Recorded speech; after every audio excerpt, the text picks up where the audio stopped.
lahat. Ako po si Edmar A. Valles mula sa Grade 1 Blueberry.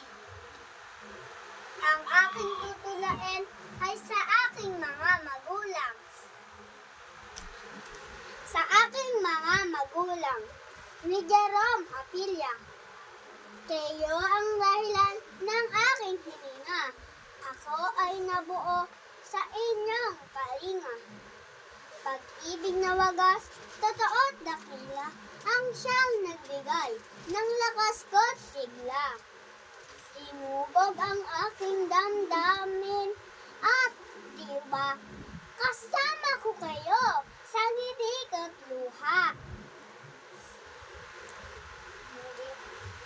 Sa aking pagtulog, sa gabing madilim, nagbabantay kayo hanggang sa mahimbing. Hindi hahayaan, lamok ay kagatin, pati ng init, pilit papawin. At kung ako man ay tuluyan magising, nakangiti kayo sa pagsalubong sa akin. Hindi na maliit ang sakripisyo nyo simula nung ako'y maging isang tao.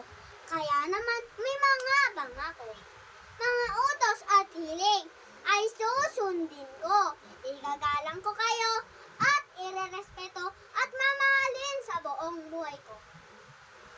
Salamat